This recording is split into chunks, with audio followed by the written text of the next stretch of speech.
Hello दोस्तों, आप सभी का स्वागत है मेरे इस YouTube चैनल पर।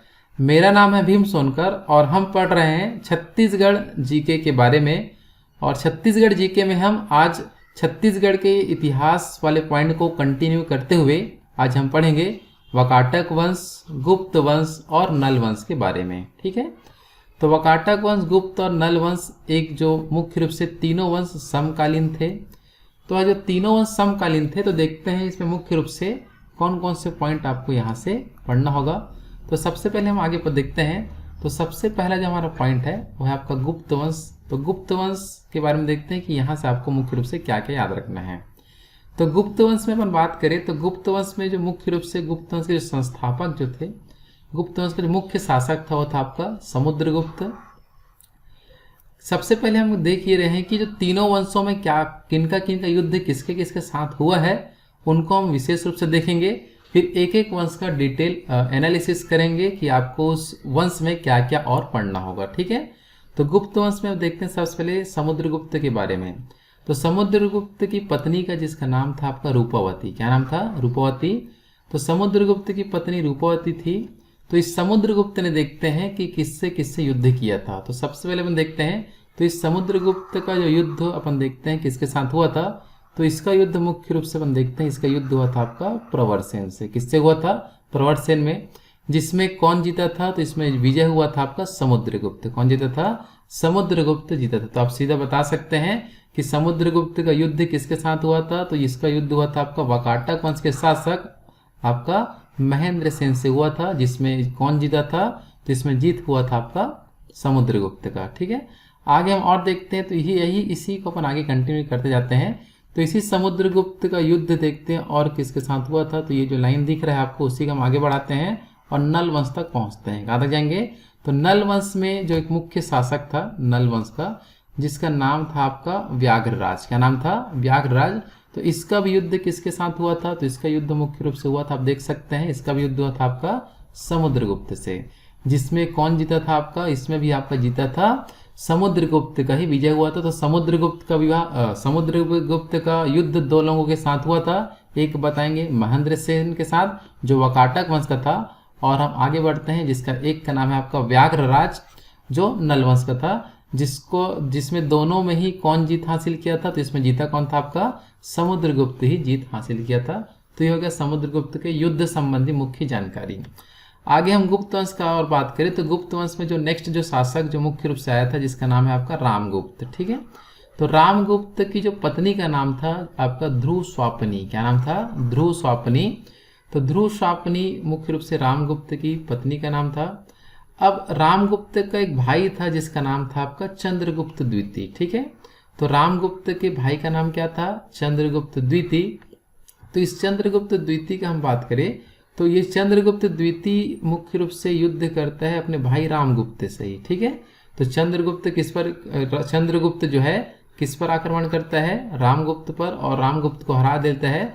और हराने के बाद रामगुप्त की जो पत्नी जिसका नाम क्या है? ध्रुव स्वापनी। तो ध्रुव स्वापनी से चंद्रगुप्त द्वितीय क्या कर लेता है? विवाह कर लेता है। तो ये आपको याद रखना है कि ध्रुव स्वापनी स्टार्टिंग में जो मुख्य रूप से रामगुप्त की पत्नी थी, लेकिन चंद्रगुप्त द्वितीय ने इसको क्या कर दिया? हरा दिया। और हराने के बाद, ठीक है, किसके बाद आपका हराने के बाद ये जो रामगुप्त की जो पत्नी जिसका नाम क्या था? ध्रुव स्वापनी, ये चंद्रगुप्त द्वितीय की क्या बन गई? पत्नी बन गई। ठीक है, अब देखते हैं यहाँ से ये जो चंद्रगुप्त द्वितीय और ध्रुव स्वापनी, इनका देखते हैं मुख्य रूप से इनका एक पुत्र था, जिसका इनका एक पुत्री हुई। उस पुत्री का नाम हम देखते हैं। तो इस पुत्री का नाम आगे देखते हैं। तो इस पुत्री का नाम है आपका प्रभावती। क्या नाम है? प्रभावती। तो प्रभावती किसकी पुत्री है? तो आप क्या बताओगे? चंद्रगुप्त द्वितीय और ध्रुव स्वापनी से एक पुत्री हुई जिसका नाम क्या था? प्रभावती। और इस प्रभावती का विवाह हुआ आपका रुद्रसेन से। किससे हुआ था? रुद्रसेन से इनका मुख्य रूप से विवाह हुआ था। यह रुद्रसेन देखते हैं कि ये कौन से वंश का था। तो अपन ध्यान से देखिएगा कि जो रुद्रसेन था ये, तो रुद्रसेन मुख्य रूप से था, ये आपका ध्यान देना, ये था आपका वाकाटक वंश का। कौन सा वंश का था? वाकाटक वंश से। ठीक है, तो वाकाटक वंशी शासक रुद्रसेन का विवाह किससे हुआ था? प्रभावती से हुआ था, जो मुख्य रूप से प्रभावती कौन सा वंश के थी? तो ये था आपका मुख्य रूप से बता सकते हैं गुप्त वंश के। ठीक है, तो इस प्रकार से मुख्य रूप से हम पहुंच गए रुद्रसेन तक। अब आगे देखते हैं, यहाँ पर ध्यान रखना कि रुद्रसेन और प्रभावती इन दोनों से एक पुत्र हुआ जिसका नाम था आपका प्रवरसेन। क्या नाम था? प्रवरसेन। मुख्य रूप से किसके पुत्र थे? प्रभावती और रुद्रसेन से जो एक पुत्र प्राप्त हुआ था इसका नाम क्या था? प्रवरसेन।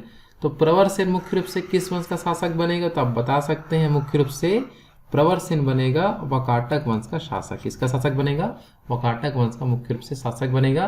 तो ये हम दोनों वंश के बीच जो मुख्य रूप से साझा है उसको हम मुख्य रूप से देख रहे हैं। ठीक है, तो ये अपन देख लिए हैं कि विवाह को किसका विवाह किससे हुआ था और उनसे कौन कौन से पुत्र या पुत्री की प्राप्ति हुई थी। ठीक है, आगे हम बात करते हैं वो गुप्त वंश में और कुछ शासकों के बारे में आपको याद रखना है। तो आपको कुमारगुप्त भी इसी वंश के ही शासक थे और एक जो थे भानुगुप्त वो भी गुप्त वंश के मुख्य रूप से शासक थे। तो ये हो गया गुप्त वंश के मुख्य रूप से शासक और कौन किससे युद्ध किया था और किनसे कौन सा पुत्र किसके हैं इसके बारे में हम देख चुके हैं। ठीक है, आगे हम देखते हैं मुख्य रूप से वाकाटक वंश के बारे में। तो वाकाटक वंश का हम बात करें तो वाकाटक वंश में तो आप देख चुके हैं महेंद्र सेन, जिसका युद्ध आपका मुख्य रूप से किसके साथ हुआ था? तो इसका युद्ध हुआ था आपका समुद्रगुप्त से, जिसमें समुद्रगुप्त का विजय हुआ था। ठीक है, आगे हम देखे थे रुद्रसेन के बारे में। तो रुद्रसेन का विवाह मुख्य रूप से प्रभावती से हुआ था और प्रभावती किसकी पुत्री है? तो ये बता सकते हैं ये मुख्य रूप से चंद्रगुप्त द्वितीय की पत्नी है।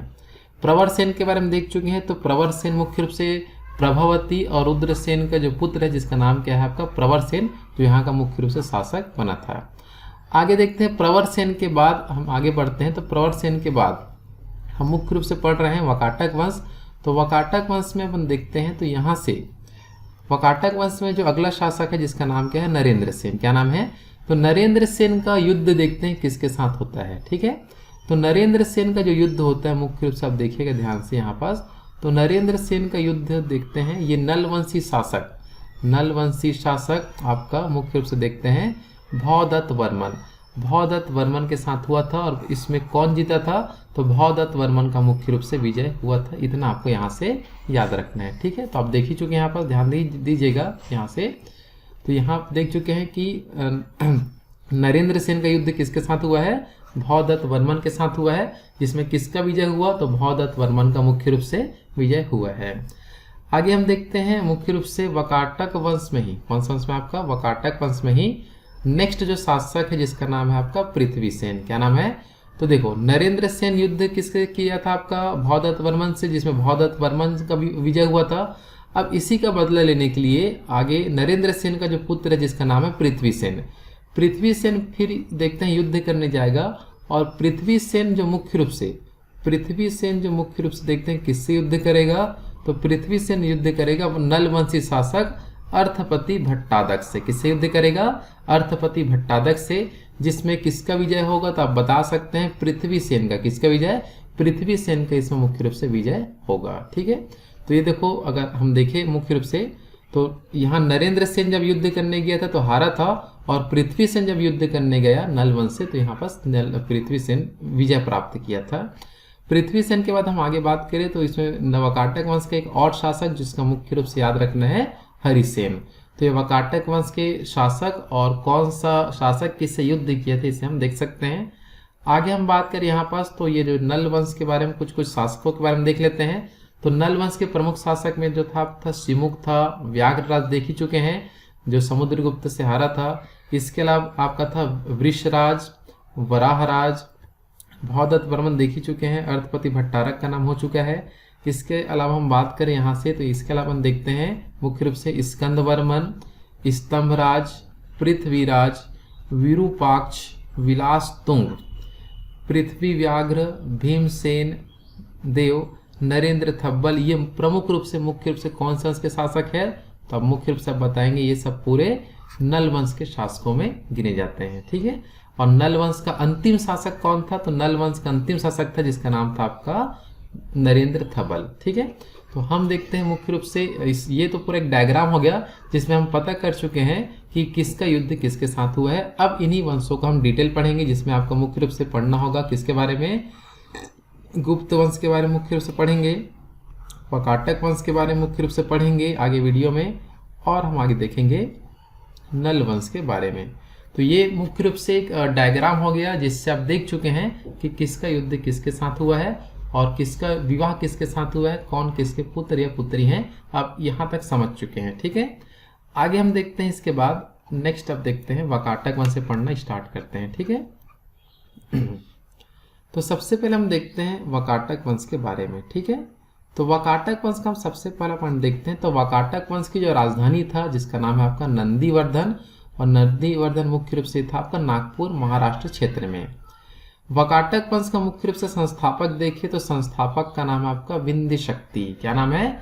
विंध्य शक्ति इनके मुख्य रूप से संस्थापक है। यह समकालीन वंश देखिए तो वाकाटक वंश के समय ही भारत में गुप्त वंश का और नल वंश का शासन था, जिस अब ऊपर देख ही चुके हो कि किस प्रकार से युद्ध हुआ था। वाकाटक वंश के प्रमुख शासकों का हम बात करें तो वाकाटक वंश के प्रमुख शासक में सबसे पहले हम देखते हैं महेंद्र सेन के बारे में। तो महेंद्र सेन का हम बात करें तो इसमें देखो बताया गया है कि प्रयाग प्रशस्ति के अनुसार, प्रयाग प्रशस्ति जो अभिलेख है इसके अनुसार बताया गया है कि समुद्रगुप्त के दक्षिण विजय अभियान के दौरान इसने महेंद्र सेन को पराजित किया था। ठीक है, तो महेंद्र सेन को आगे डायग्राम में भी देख ही चुके हैं कि महेंद्र सेन को किसने पराजित किया था, तो आपका समुद्रगुप्त ने पराजित किया था। ठीक है, आगे बढ़ते हैं। वाकाटक वंश का जो नेक्स्ट जो शासक है जिसका नाम है आपका रुद्रसेन। रुद्रसेन से हम बात करें तो इससे अपन ध्यान रखते हैं तो इसने चंद्रगुप्त द्वितीय की पुत्री प्रभावती से विवाह किया था। ये मुख्य रूप से आपको याद रखना है कि रुद्रसेन ने किससे विवाह किया था, तो प्रभावती से विवाह किया था जो चंद्रगुप्त द्वितीय की पुत्री थी। आगे वो देखते हैं वाकाटक वंश के बारे में। वाकाटक वंश का जो नेक्स्ट जो शासक है जिसका नाम है आपका प्रवरसेन। क्या नाम है? प्रवरसेन। तो प्रवरसेन का हम बात करें तो इसके दरबार में महाकवि कालिदास आए थे। ठीक है, तो प्रवरसेन के दरबार में कौन आया था? कालिदास। देखते हैं क्यों आया था और किस प्रकार से इसने क्या क्या चीज की रचना किया था।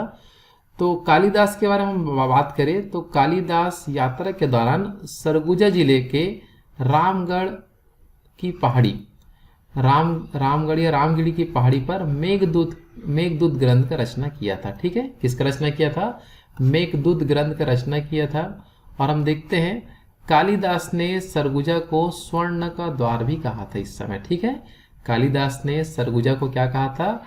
स्वर्ग का द्वार भी कहा था। और हम आगे बढ़ते हैं तो मेघदूत जो ग्रंथ था जो कालिदास द्वारा लिखा गया है, तो इसी मेघदूत को छत्तीसगढ़ी भाषा में अनुवाद किसने किया था? तो किसने किया था? आपका मुकुटधर पांडे द्वारा मुख्य रूप से इसका अनुवाद किया गया था मेघदूत का छत्तीसगढ़ी भाषा में। ठीक है, नेक्स्ट हम आगे बढ़ देखते हैं प्रवरसेन के बाद हम आगे बढ़ते हैं। तो प्रवरसेन के बाद वाकाटक वंश का चौथा जो शासक बना वो था आपका नरेंद्र सेन। क्या नाम था? नरेंद्र सेन। नरेंद्र सेन का हम बात करें तो यहाँ बताया गया आपका रिद्धिपुर अभिलेख के अनुसार, किसके अनुसार? रिद्धिपुर अभिलेख के अनुसार नलवंशी राजा भौदत्त वर्मन, आप डायग्राम में देख चुके हैं, नलवंश के जो शासक भौदत्त वर्मन ने नरेंद्र सेन को पराजित किया था। ठीक है, आप ऊपर डायग्राम में देख ही चुके हैं कि नरेंद्र सेन को किसने पराजित किया था, तो आप बता सकते हैं कौन पराजित किया था? भौदत्त वर्मन ने पराजित किया था। ये मुख्य रूप से आपको याद रखना है। और भौदत्त वर्मन जो है मुख्य रूप से कौन सा वंश का था? तो ये नलवंशी शासक था। ठीक है, भौदत्त वर्मन को और बात करें तो भौदत्त वर्मन ने नंदीवर्धन को भी नष्ट कर दिया था। ठीक है, नंदीवर्धन क्या है? तो नंदीवर्धन वाकाटक वंश की राजधानी था, इसको इसने क्या कर दिया था? नष्ट कर दिया था। वेरी इंपॉर्टेंट क्वेश्चन यहाँ से आपका बनता है कि किसने नंदीवर्धन को नष्ट किया था, तो आप क्या बताओगे? नलवंशी शासक जो भौदत्त वर्मन है इसने ही आपका मुख्य रूप से नंदीवर्धन जो वाकाटक वंश की राजधानी था इसको नष्ट किया था। ठीक है, आगे हम देखते हैं नलवंश शासकों का। नलवंशी शासक में जो नेक्स्ट जो शासक है जिसका नाम है आपका पृथ्वीसेन। पृथ्वीसेन का हम बात करें तो पृथ्वीसेन संबंधी आपको महत्वपूर्ण जानकारी में देखते हैं। तो यहाँ बताया गया है आपका कि आपका जो केसरी बेड़ा अभिलेख, कौन सा अभिलेख? केसरी बेड़ा अभिलेख के अनुसार राजा पृथ्वीसेन ने जो नलवंशी राजा अर्थपति भट्टारक को पराजित किया था। आप ऊपर डायग्राम में देख ही चुके हैं कि आप यहाँ से समझ सकते हैं कि किसने किसको पराजित किया था। ठीक है, तो आपका जो पृथ्वीसेन के बारे में देख चुके हैं, तो पृथ्वीसेन मुख्य रूप से किसको पराजित किया था? अर्थपति भट्टारक को पराजित किया था। ऐसा कहाँ से प्राप्त हुआ है, तो आप क्या बताएंगे यहाँ से? तो ऐसा जो मुख्य रूप से जो प्राप्ति हुआ है ये मिला है अपन को केसरी बेड़ा अभिलेख से। किससे मिला है? केसरी बेड़ा अभिलेख से। अब देखते हैं, जैसे इससे पहले आप देख ही चुके हैं, यहाँ नीचे अपन पढ़े थे।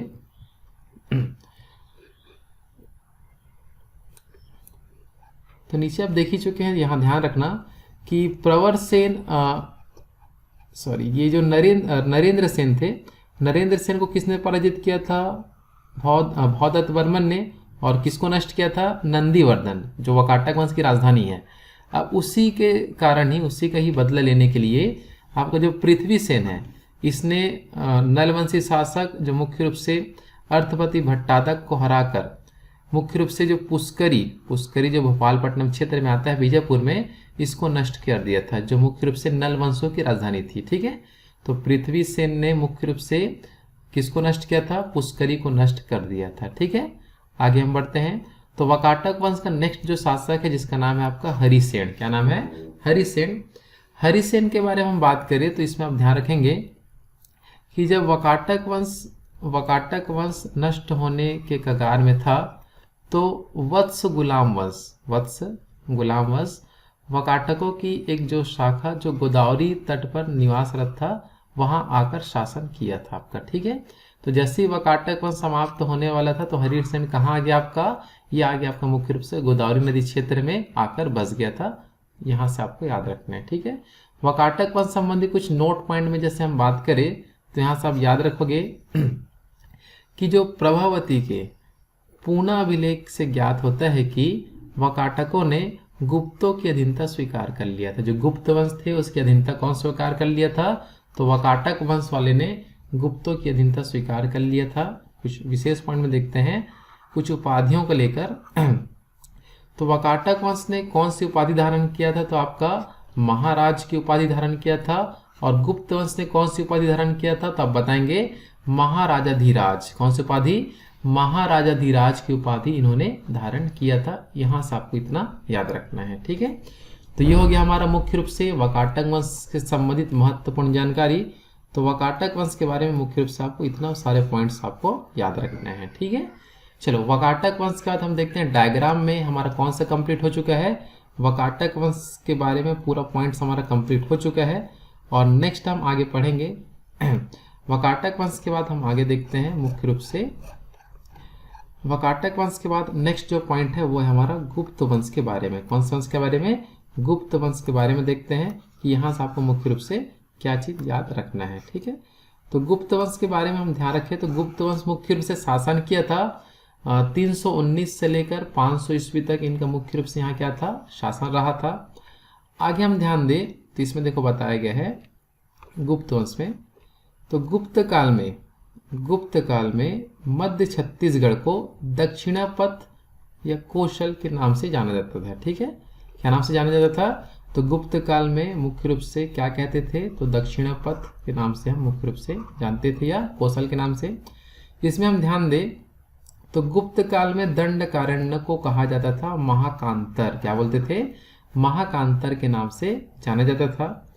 आगे हम बात करें तो इसमें देखो बताया गया है कि गुप्त काल की जानकारी मुख्य रूप से हरिसेन द्वारा रचित आपका प्रयाग प्रशस्ति अभिलेख से मिलता है। ठीक है, तो प्रयाग प्रशस्ति से मुख्य रूप से किसका उल्लेख मिलता है? तो आप क्या बताओगे? गुप्त वंश की जानकारी यहाँ से मिलता है।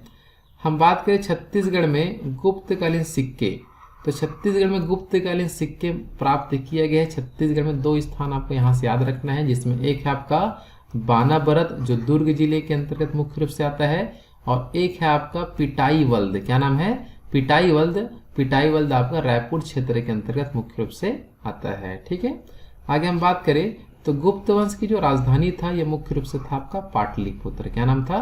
पाटलिपुत्र था गुप्त वंश की राजधानी। पाटलिपुत्र आपके पटना को ही कहा जाता था पहले समय में। ठीक है, गुप्त वंश के बारे में हम आगे बढ़ते हैं तो गुप्त वंश संबंधी प्रमुख शासकों का नाम देखते हैं। तो सबसे पहला शासक आपको याद रखना है समुद्रगुप्त। किसका नाम याद रखना है? समुद्रगुप्त। समुद्रगुप्त जो है आपका गुप्त वंश के संस्थापक के रूप में जाने जाते हैं। समुद्रगुप्त ने 2 लोगों को पराजित किया था, जिसका उल्लेख मिला है प्रयाग प्रशस्ति से। एक था आपका महेंद्र सेन जो मुख्य रूप से था आपका वाकाटक वंश का, और दूसरा था आपका व्याघ्रराज। व्याघ्रराज था आपका मुख्य रूप से नल वंश संबंधी। ठीक है, तो आपको मुख्य रूप से महेंद्र सेन और व्याघ्रराज दोनों को किसने पराजित किया था? तो समुद्रगुप्त ने पराजित किया था। आगे देखते हैं, तो महासमुंद के कोपरा नामक ग्राम में समुद्रगुप्त की पत्नी रूपा देवी के साक्ष्य यहाँ से प्राप्त किए गए हैं। तो आपको बताना है कि समुद्रगुप्त की पत्नी का नाम क्या था? तो रूपा देवी था, जिसका साक्ष्य कहाँ से मिला है? तो आप बता सकते हैं कोपरा नामक स्थान जो छत्तीसगढ़ में महासमुंद जिले के अंतर्गत आता है। ठीक है, आगे देखते हैं, तो समुद्रगुप्त ने दक्षिण कोशल एवं महाकांतर को विजय के बाद अपने साम्राज्य में ग्रहण मोक्ष अनुग्रह नीति के तहत इनको सम्मिलित कर लिया था। जो आपका जो छत्तीसगढ़ का जो क्षेत्र था वो किस नीति के तहत मिलाया था? तो आप क्या बताएंगे? ग्रहण मोक्ष अनुग्रह नीति के तहत सम्मिलित किया गया था। और समुद्रगुप्त जो था व्याघ्रराज को हराने के बाद व्याघ्रहंता की उपाधि भी धारण किया था। ठीक है, तो समुद्रगुप्त जो था किसको हराने के बाद? व्याघ्रराज को हराने के बाद व्याघ्रहंता की उपाधि धारण किया गया था। और आगे हम देखते हैं कि जो छत्तीसगढ़ का जो महासमुंद का जो क्षेत्र है, तो महासमुंद का नामकरण किनके नाम पर रखा गया था? आप सिंपल बता सकते हैं कि समुद्रगुप्त जब व्याघ्रराज से युद्ध करने के लिए जा रहा था तब उसकी सेना की संख्या बहुत अधिक थी, जिसके कारण इसे महासमुद्रगुप्त कहा गया। ठीक है, कि समुद्रगुप्त को क्या बोला गया? महासमुद्रगुप्त कहा गया, जिससे महासमुंद का नामकरण हुआ है। ठीक है, तो महासमुंद का नामकरण किनके नाम पर हुआ है? तो समुद्रगुप्त के नाम पर हुआ है। और क्यों हुआ है? तो आप मुख्य रूप से इस पूरे पॉइंट को पढ़कर आप समझ सकते हैं कि क्यों इसका मुख्य रूप से नामकरण किया गया था। ठीक है, आगे हम देखते हैं समुद्रगुप्त के बाद नेक्स्ट जो शासक हुए थे गुप्त वंश में, जिसका नाम आपको याद रखना है आपका रामगुप्त। क्या नाम है? रामगुप्त। तो रामगुप्त की जो पत्नी थी जिसका नाम था आपका ध्रुवस्वापिनी। क्या थी? ध्रुवस्वापिनी। और ये जो ध्रुवस्वापिनी की सुंदरता का वर्णन कालिदास ने मुख्य रूप से किया है अपने पुस्तकों में। ठीक है, तो ध्रुवस्वापिनी के सुंदरता का वर्णन किसने किया है? कालिदास ने। और ये जो शासक रामगुप्त था, तो रामगुप्त के जो सिक्के दुर्ग के बानाबरत से मुख्य रूप से प्राप्त हुआ है। ठीक है, तो रामगुप्त के सिक्के कहाँ से मिले? छत्तीसगढ़ से। तो आप क्या बताओगे? बानाबरद जो दुर्ग के अंतर्गत आता है यहाँ से प्राप्त किए गए हैं। और हम देखते हैं रामगुप्त की हत्या इसी का ही भाई जिसका नाम था आपका चंद्रगुप्त। क्या नाम था? चंद्रगुप्त ने इसकी हत्या कर दिया और हत्या करने के बाद ध्रुवस्वापिनी से विवाह कर लिया। ठीक है, तो अब देख ही चुके हैं रामगुप्त की हत्या किसने की है? उसका भाई चंद्रगुप्त ने। और रामगुप्त की पत्नी जिसका नाम था ध्रुवस्वापिनी, उसी से क्या कर लिया है? विवाह कर लिया है। ठीक है, तो रामगुप्त के बारे में इतना मुख्य रूप से आपको पॉइंट याद रखना है। गुप्त वंश में देखते हैं नेक्स्ट जो शासक हुए जिसका नाम है आपका चंद्रगुप्त द्वितीय। क्या नाम है? चंद्रगुप्त द्वितीय। चंद्रगुप्त ने किससे विवाह किया था? तो ध्रुवस्वापिनी से। ध्रुवस्वापिनी किसकी पत्नी थी? तो रामगुप्त की। ठीक है, इनकी जो एक पुत्री थी, जो चंद्रगुप्त और ध्रुवस्वापिनी से एक पुत्री हुई जिसका नाम है आपका प्रभावती। क्या नाम है? प्रभावती। और प्रभावती का विवाह मुख्य रूप से वाकाटक वंश के शासक रुद्रसेन से हुआ था। ठीक है, तो प्रभावती का विवाह जो वाकाटक वंश के शासक मुख्य रूप से इसका नाम है रुद्रसेन, उनसे हुआ था। और रुद्रसेन की अकाल मृत्यु के पश्चात, रुद्रसेन की अकाल क्या हो गई? मृत्यु हो गई मुख्य रूप से। मृत्यु के पश्चात चंद्रगुप्त द्वितीय ने अपने दरबारी कवि कालिदास को प्रवरसेन की देखरेख के लिए भेजा था आपका। ठीक है, तो प्रवरसेन मुख्य रूप से देखते हैं, ध्यान रखना कि देखो यहाँ पर सब ध्यान देंगे। मुख्य रूप से प्रभावती और रुद्रसेन का मुख्य रूप से क्या हुआ था? विवाह हुआ था। और इनसे जो पुत्र जो प्राप्त हुआ था जिसका नाम था आपका प्रवरसेन। क्या था? प्रवरसेन। लेकिन हुआ क्या कि देखो रुद्रसेन का अकाल मृत्यु हो गया और मृत्यु के बाद देखते हैं प्रवरसेन बहुत ही छोटा था।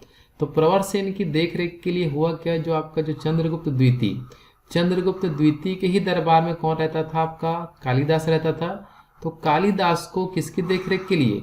प्रवर सेन की देखरेख के लिए भेजा गया था। और कालिदास के बारे में हम देख ही चुके हैं कि ये रास्ते में जाते समय आपका मुख्य रूप से रामगढ़ की पहाड़ी में रुका था और मुख्य रूप से विभिन्न पुस्तकों की यहाँ रचना किया था। तो ये हो गया हमारा चंद्रगुप्त द्वितीय संबंधी महत्वपूर्ण पॉइंट्स के बारे में। चंद्रगुप्त द्वितीय के बाद गुप्त वंश के जो अगले शासक जो हुए थे, जिसका नाम था आपका कुमारगुप्त। क्या नाम है? कुमारगुप्त। तो कुमारगुप्त का हम बात करें तो कुमारगुप्त का रत्न जड़ित मयूर सिक्का आरंग से प्राप्त किया गया है। कहाँ से प्राप्त किया गया है? आरंग से प्राप्त किया गया है कुमारगुप्त का सिक्का आपका मुख्य रूप से आरंग से। ठीक है। गुप्त वंश का जो नेक्स्ट जो शासक हुआ जिसका नाम था आपका भानुगुप्त। भानुगुप्त के बारे में आपको याद रखना है, भानुगुप्त का जो एरण अभिलेख क्वेश्चन अक्सर आता है, एरण अभिलेख का संबंध किससे है? तो भानुगुप्त से है। तो भानुगुप्त के एरण अभिलेख में सरबपुरी वंशी राजा शरभराज का वर्णन मिला है। आगे हम देखेंगे शरभपुरी वंश। तो आप ध्यान रखना कि भानुगुप्त का कौन सा अभिलेख? एरण जो अभिलेख था, इस एरण अभिलेख में, ये जो आपका एरण अभिलेख दिख रहा है, इसमें किसका वर्णन मिला है? तो शरभराज का वर्णन मिला है, जो आपका सरबपुरी राजवंश से संबंधित है। ठीक है। तो ये होगा भानुगुप्त के बारे में। गुप्त वंश के बारे में कुछ नोट पॉइंट्स आप जैसे याद रखें, जैसे कि आप बता सकते हैं यहाँ पास कि गुप्तकालीन मंदिरें नागर शैली में बनी होती थी। कौन शैली में? नागर शैली में होता था, तथा यह मुख्य रूप से लाल ईंटों से बना होता था। ठीक है। तो गुप्त काल के जितने भी मुख्य रूप से मंदिर बने हैं कौन शैली से? नागर शैली से बनाया गया है। और कौन सी ईंटों से? लाल ईंटों से यहाँ से निर्मित है। आगे हम देखें तो गुप्त काल कला एवं संस्कृति का स्वर्ण काल कहा जाता है। ठीक है। आप क्या बताओगे कि जो गुप्त काल था वो कला एवं संस्कृति का स्वर्ण काल के रूप में मुख्य रूप से जाना जाता है। प्रमुख गुप्तकालीन स्थल का हम बात करें तो आप देख सकते हैं तालागांव का जो विष्णु मंदिर गुप्त वंश के संबंध में है। और बलम किला आपका है पुजारी पाली जो क्षेत्र आपका बलम किला जो क्षेत्र है, वहां का जो केवटीन मंदिर, कौन सा मंदिर? केवटीन मंदिर मुख्य रूप से आपका गुप्त काल से संबंधित है। तो ये हो गया हमारा गुप्त काल संबंधी महत्वपूर्ण पॉइंट। गुप्तकालीन महत्वपूर्ण सिक्के के बारे में हम देखते हैं। तो गुप्तकालीन सिक्के हम देखते हैं यहाँ से। तो गुप्तकालीन सिक्के के बारे में देखते हैं कि कहाँ कहाँ से गुप्त काल के सिक्के मिले हैं। तो सबसे पहले हमारा जो क्षेत्र है आपका बिलासपुर जिला। तो बिलासपुर जिले से एक स्थान है जिसका नाम है आपका मल्हार। क्या स्थान है? मल्हार। तो मल्हार से जो मुख्य रूप से देखते हैं क्या मिले, तो यहाँ से गुप्तकालीन स्वर्ण मुद्रा यहाँ से प्राप्त किया गया। तो आपको एग्जाम में पूछ सकता है कि गुप्तकालीन स्वर्ण मुद्रा कहाँ से मिले, तो आप क्या बताओगे? बिलासपुर के मल्हार क्षेत्र से यहाँ मिला है। इसके अलावा हम बात करें तो ये अपन का ये रायगढ़ जिला है। तो रायगढ़ जिले का एक स्थान है जिसका नाम है आपका खरसिया। क्या नाम है? खरसिया। खरसिया से भी गुप्त काल के सिक्के मिले हैं। यहाँ देखो बताया गया है, यहाँ से चंद्रगुप्त द्वितीय का धनुर्धारी सिक्का प्राप्त किया गया है। ठीक है। तो चंद्रगुप्त द्वितीय का धनुर्धारी सिक्का कहाँ से मिला है, तो आप बताएंगे खरसिया से प्राप्त हुआ है। खरसिया के अलावा हम आगे देखते हैं गुप्तकालीन सिक्के और कहाँ कहाँ से प्राप्त किए गए हैं। तो ये जो आपको दिख रहा है ये आपका है रायपुर जिला। तो रायपुर जिले से हम बात करेंगे तो रायपुर जिले का एक स्थान है आपका पिटाईवल्द। कौन सा स्थान है? पिटाईवल्द। तो पिटाईवल्द जो आपका रायपुर जिले में आता है, यहाँ से देखते हैं, यहाँ से मयूर आकृति के चांदी के सिक्के प्राप्त हुए हैं जो कुमारगुप्त से संबंधित है आपका। ठीक है। तो कुमारगुप्त से संबंधित सिक्के आपका मिला है पिटाईवल्द से। आप यहाँ पर ध्यान ये भी रखेंगे कि ये आपका मयूर आकृति का सिक्का है। कौन सा आकृति का? मयूर आकृति का सिक्का यहाँ से प्राप्त किया गया है। ठीक है। जो किसका है? आपका कुमारगुप्त का संबंधित सिक्का मिला है। इसके अलावा हम आगे बात करें तो इसमें आप ध्यान रखेंगे तो नेक्स्ट ये जो अपन को जो क्षेत्र दिख रहा है ये आपका दुर्ग क्षेत्र है। तो दुर्ग जिले में आप देख सकते हैं, दुर्ग जिले का एक स्थान है जिसका नाम है आपका बानाबरत। क्या नाम है? बानाबरत जो क्षेत्र है जो दुर्ग जिले में आता है, यहाँ से गुप्तकालीन 20 सिक्के, कितने सिक्के? 20 सिक्के प्राप्त किए गए हैं, जिसमें रामगुप्त, समुद्रगुप्त द्वितीय, कुमारगुप्त का उल्लेख मिलता है। ठीक है। तो आप बताएंगे यहाँ से क्या चीज याद रखेंगे। तो बानाबरत जो दुर्ग क्षेत्र से कितने सिक्के? 20 सिक्के यहाँ से प्राप्त हुए हैं, जो रामगुप्त, समुद्रगुप्त द्वितीय और कुमारगुप्त से संबंधित है। इतना आपको यहाँ से याद रखना है, ठीक है। तो ये हो गया हमारा मुख्य रूप से गुप्तकालीन प्रमुख सिक्के अपन पढ़े थे। तो गुप्तकालीन प्रमुख सिक्के में आपको मुख्य रूप से इतना यहाँ से याद रखना है, ठीक है। तो ये हमारा वाकाटक वंश हो चुका है, गुप्त वंश हो चुका है। अब नेक्स्ट जो अपन देखते हैं, जो हमारा नेक्स्ट जो वंश है, जो तीनों समकालीन थे, इसलिए हम एक साथ तीनों वंश को पढ़ रहे हैं, ठीक है। नेक्स्ट जो हमारा है वो है आपका नल वंश के बारे में। किसके बारे में है? नल वंश। तो नल वंश के बारे में हम सबसे पहले पॉइंट देखते हैं। तो यहाँ से आपको याद रखना है, नल वंशों की जो राजधानी, नल वंशों की राजधानी जो था वो था आपका पुष्करी। पुष्करी आपका मुख्य रूप से आपका भोपालपट्टनम बीजापुर क्षेत्र में आता है। और इनकी एक और राजधानी थी जिसका नाम है आपका कोरापुट। कोरापुट आपका मुख्य रूप से उड़ीसा राज्य में है, ठीक है। नल वंशों का जो क्षेत्र, जो शासन क्षेत्र था, यह मुख्य रूप से था आपका दंडकारण्य। जो छत्तीसगढ़ का जो दक्षिणी क्षेत्र है दंडकारण्य, जिसको महाकांतर कहते हैं, इस क्षेत्र में था कौन सा वंश? नल वंशों का शासक। नल वंश के संस्थापक का हम बात करें तो इसका संस्थापक है आपका शिशुक। क्या नाम है आपका? शिशुक नल वंश का मुख्य रूप से संस्थापक है। लेकिन नल वंश का जो वास्तविक संस्थापक हम देखें तो नल वंश का वास्तविक संस्थापक है आपका व्याघ्रराज। क्या नाम है? व्याघ्रराज नल वंश का वास्तविक संस्थापक माना जाता है। अगर हम बात करें नल वंशों की वर्णन कहाँ से मिला है, तो नल वंश का प्रमुख वर्णन आपको मिलेगा वायु पुराण से, आपको प्राप्त हो सकता है, और एक मिलेगा आपको ब्राह्मण पुराण से, ठीक है।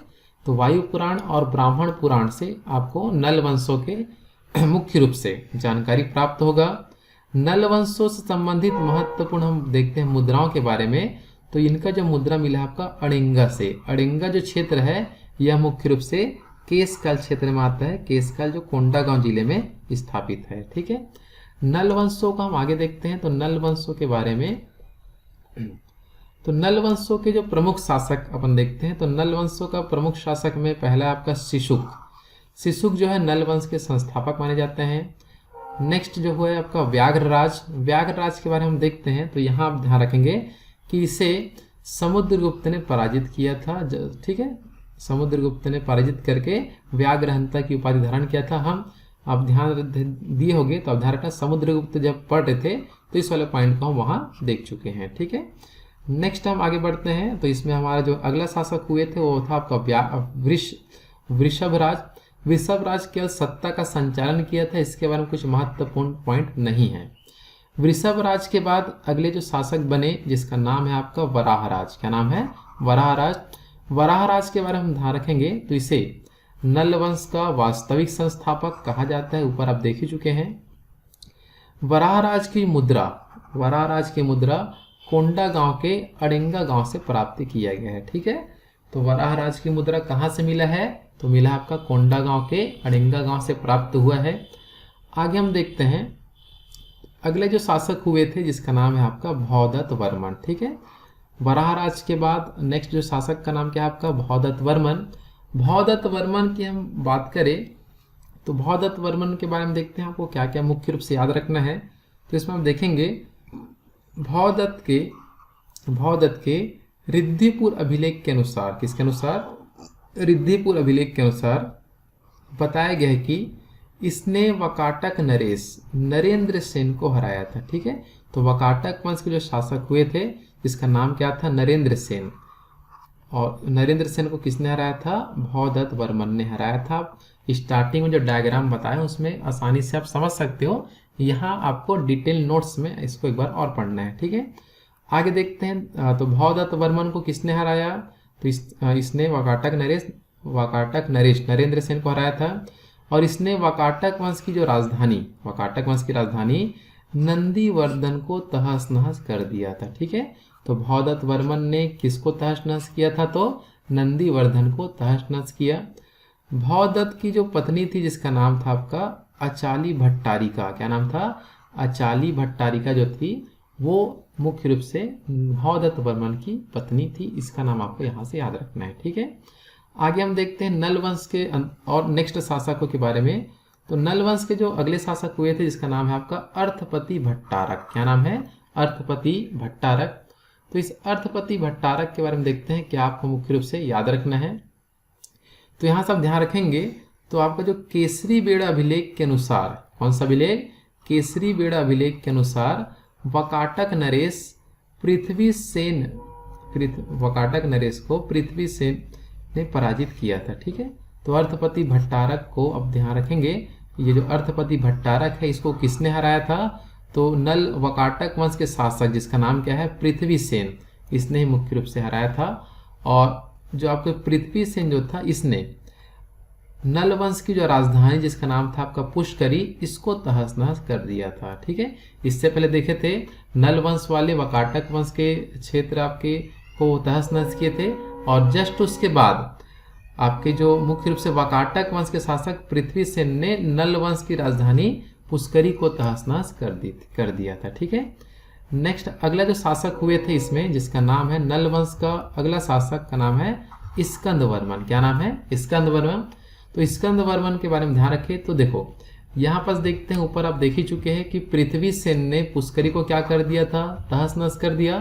तो पुष्करी को इसने पुनः बसा दिया। तो स्कंद वर्मन ने पुष्करी को पुनः बसाया एवं पोड़ागढ़ में विष्णु मंदिर का भी निर्माण करवाया था। ठीक है, तो स्कंद वर्मन के बारे में ये मुख्य पॉइंट, पुष्करी को पुनः बसाया और पोड़ागढ़ में विष्णु मंदिर का निर्माण करवाया था। ठीक है, अगले जो शासक हुए थे जिसका नाम है आपका पृथ्वीराज। तो नलवंशी शासक पृथ्वीराज के बारे में हम ध्यान रखें तो यह मुख्य रूप से भगवान शिव का अनुयायी था, ये आपको यहाँ से याद रखना है। ठीक है, तो पृथ्वीराज किसका अनुयायी था, तो भगवान शिव का अनुयायी था। आगे हम ध्यान दें, नेक्स्ट जो महत्वपूर्ण जो शासक हुए थे जिसमें आपको याद रखना है विलास तुंग के बारे में। ठीक है, तो नलवंशी शासक जिसका नाम क्या है, विलास तुंग। अक्सर एग्जाम में आता है कि विलास तुंग का संबंध, किसका संबंध, विलास तुंग का संबंध किस वंश से है, तो आप क्या बताओगे, इसका संबंध किससे है, आपका नल वंश से है। ठीक है, तो नल वंश से संबंधित आपका शासक है विलास तुंग। इसके बारे में महत्वपूर्ण जानकारी देखें तो यहाँ आपको याद रखना है कि जो राजिम अभिलेख, कौन सा अभिलेख, राजिम अभिलेख विलास तुंग से संबंधित है। ठीक है, आगे हम ध्यान देंगे तो छत्तीसगढ़ के प्राचीन इतिहास का स्रोत, प्राचीन इतिहास के स्रोत विलास तुंग के राजिम अभिलेख से मिलता है। ठीक है, तो आप क्या बताएंगे, यहाँ छत्तीसगढ़ का जो प्राचीन इतिहास का जो मुख्य रूप से स्रोत कहाँ से मिला है, राजिम शिलालेख से। आगे हम देखते हैं तो 7वीं से 8वीं शताब्दी के दौरान विलास तुंग ने राजिम में राजीव लोचन मंदिर का निर्माण कराया था। ये आपको वेरी वेरी इंपॉर्टेंट पॉइंट आपको याद रखना है, वेरी इंपॉर्टेंट पॉइंट है। ठीक है, कि राजीव लोचन जो मंदिर है इसका निर्माण किसने करवाया था, तो विलास तुंग ने करवाया था। कब, तो 7वीं से 8वीं शताब्दी के दौरान इसने निर्माण करवाया था। आगे हम पॉइंट देखते हैं तो आगे इस पॉइंट में याद रखना है कि यह मंदिर मुख्य रूप से पंचायन शैली, जिसे हम बोलते हैं नागर शैली, क्या बोलते हैं, नागर शैली में निर्मित है। और राजीव लोचन मंदिर का जो जीर्णोद्धार आगे चल के देखेंगे, जैसे ही आगे बढ़ते जाएंगे इतिहास में, तो राजीव लोचन मंदिर का जीर्णोद्धार जब कलचुरी शासक पढ़ेंगे तो आप देखने मिलेगा कलचुरी शासक पृथ्वीदेव द्वितीय के सेनापति जिसका नाम है आपका जगतपाल, क्या नाम है, जगतपाल के द्वारा किया गया था। तो यहाँ से आप देखते हैं क्या मुख्य पॉइंट याद रखना है, तो राजीव लोचन मंदिर पंचायन शैली या नागर शैली में निर्मित है। इसका जीर्णोद्धार कौन करवाया है, तो आपका जगतपाल ने करवाया है। जगतपाल मुख्य रूप से किसका सेनापति, तो पृथ्वी सेन के है सेनापति है, और यह मुख्य रूप से इसका जीर्णोद्धार करवाया है। आगे हम बात करें तो विलास तुंग जो है, विलास तुंग मुख्य रूप से भगवान विष्णु का उपासक था। सॉरी, किसका उपासक, भगवान विष्णु का उपासक था। कौन, विलास तुंग मुख्य रूप से भगवान विष्णु का उपासक था। तो ये हो गया हमारा विलास तुंग से संबंधित महत्वपूर्ण पॉइंट्स के बारे में। ठीक है, चलो आगे बढ़ते हैं। नेक्स्ट हम पॉइंट देखते हैं जो हमारा है नरेंद्र थब्बल के बारे में। तो नरेंद्र थब्बल के बारे में आपको याद रखना है कि यह नल वंश का क्या है, अंतिम शासक है मुख्य रूप से। ठीक है, तो नल वंश का अंतिम शासक कौन है, तो आप क्या बताओगे, नरेंद्र थब्बल जो मुख्य रूप से नल वंश का अंतिम शासक है। नल वंश से संबंधित कुछ महत्वपूर्ण पॉइंट जिसमें आपको याद रखना है कि क्या क्या यहाँ से आपको जानकारी रखना है, जैसे कि नल वंश से संबंधित प्रमुख ताम्रपत्र एवं शिलालेख के बारे में ध्यान रखें। तो रिद्धिपुर ताम्रपत्र का संबंध है आपका भौदत्त से, जो अमरावती से प्राप्त किए गए हैं। केसरी बेड़ा ताम्रपत्र का संबंध है आपका अर्थपति भट्टारक से, जो उड़ीसा से प्राप्त किया गया है। पंडिया पाथर ताम्रपत्र का संबंध है भीमसेन द्वितीय से, जो उड़ीसा से प्राप्त किया गया है। राजिम शिलालेख का संबंध है आपका विलास तुंग से, जो राजिम छत्तीसगढ़ से प्राप्त किया गया है। पोड़ागढ़ शिलालेख का संबंध है आपका स्कंद वर्मन से, जो मुख्य रूप से जयपुर से यहाँ से प्राप्त किया गया है। ठीक है, आगे हम नोट में बात करें तो सोने के सिक्के, कौन से सिक्के? सोने के सिक्के चलाने वाले शासक कौन कौन थे यहाँ? तो आपका वराहराज, अर्थपति भट्टारक और भौदत्त वर्मन। भौदत्त वर्मन भगवान विष्णु के मुख्य रूप से उपासक थे। भौदत्त के काल को नल वंश का स्वर्ण काल मानते हैं। ठीक है, मुख्य रूप से पॉइंट वेरी इंपॉर्टेंट है कि आप क्या बताएंगे, भौदत्त के काल को नल वंश का क्या मानते हैं? स्वर्ण काल कहा जाता है। आगे बढ़ते हैं, इसमें नेक्स्ट पॉइंट आप ध्यान रखेंगे कि नल व काटक संघर्ष, क्या याद रखेंगे? नल व काटक संघर्ष भौदत्त ने प्रारंभ किया था। किसने प्रारंभ किया था? तो भौदत्त जो थे उसी ने ही क्या प्रारंभ किया था? नल और वकाटक के बीच संघर्ष प्रारंभ किया था। आगे हम ध्यान रखते हैं तो कोंडा गांव के समीप, किसके समीप? कोंडा गांव के समीप आपका नलवाड़ी ग्राम नल वंश से संबंधित है। इतना आपको यहाँ से याद रखना है। नेक्स्ट और अंतिम पॉइंट हम देखते हैं नल वंश के प्रमुख अधिकारी वर्ग के बारे में। तो नल वंश के जो प्रमुख अधिकारी वर्ग हैं, जिसमें सबसे पहले हम देखते हैं मांडलिक को बोलते थे, मंडल के प्रमुख को बोलते थे मांडलिक। महामंडलेश्वर जो थे, इसमें हम ध्यान रखेंगे यह बहुत से गांवों का अधिपति होता था। एक जो पद था जिसका नाम है आपका प्रेगदा को कहते थे अपन मंत्री पद। कौन सा पद? तो मंत्री पद का नाम था प्रेगदा। एक जो था आपका महागोष्ठ जो पद था वो आपका मुख्य रूप से याद रखना है, नल वंश में जो प्रशासनिक सलाहकार होते थे उन्हें कहा जाता था आपका महागोष्ठ। तो ये हो गया आपका मुख्य रूप से नल वंश संबंधी महत्वपूर्ण पॉइंट। हम देखते हैं हम कौन कौन से वंश के बारे में पूरा चर्चा कर चुके हैं। तो आप स्टार्टिंग में जो डायग्राम देखे थे उस डायग्राम से आप समझ सकते हैं कि हम कौन कौन से वंश के बारे में पढ़ चुके हैं। ठीक है, तो आप इस वीडियो में मुख्य रूप से आप कौन कौन से वंश पढ़े हैं? तो यहाँ मुख्य रूप से पढ़े हैं वकाटक वंश के बारे में, गुप्त वंश के बारे में और नल वंश के बारे में तमाम जानकारी देख चुके हैं। यदि आप इतनी जानकारी इन वंशों के बारे में रखते हैं तो आप इस टॉपिक से रिलेटेड जितने भी क्वेश्चन होंगे उसको आसानी से सही कर पाएंगे। तो ज़रूर इस वीडियो को पूरा देखिएगा और यदि आपको मेरा वीडियो पसंद आए तो वीडियो को लाइक करना ना भूलें, और यदि मेरा वीडियो पसंद आए तो लाइक करें, सब्सक्राइब करें मेरे चैनल को, और ज़्यादा से ज़्यादा मेरे वीडियो को शेयर करें, मेरे चैनल को बताएं एक दूसरे को कि मेरे चैनल का नाम क्या है, भीम सर। तो यदि आप YouTube में भीम सर लिख के सर्च करते हैं तो आपको मेरा चैनल दिख जाएगा, जिसमें छत्तीसगढ़ संबंधित तमाम वीडियो आपको दिख जाएंगे। और यह जो है हमारा छत्तीसगढ़ इतिहास का मुख्य रूप से तीसरा लेक्चर है, और मुख्य रूप से हम बात करें छत्तीसगढ़ जीके के, या मुख्य रूप से 34वां नंबर का वीडियो है। यदि आप अन्य वीडियो नहीं देखें तो इस आगे पूरे वीडियो को देखने के लिए आप मेरे चैनल को विजिट कीजिए और सभी वीडियो को आसानी से देखिए। ठीक है, धन्यवाद।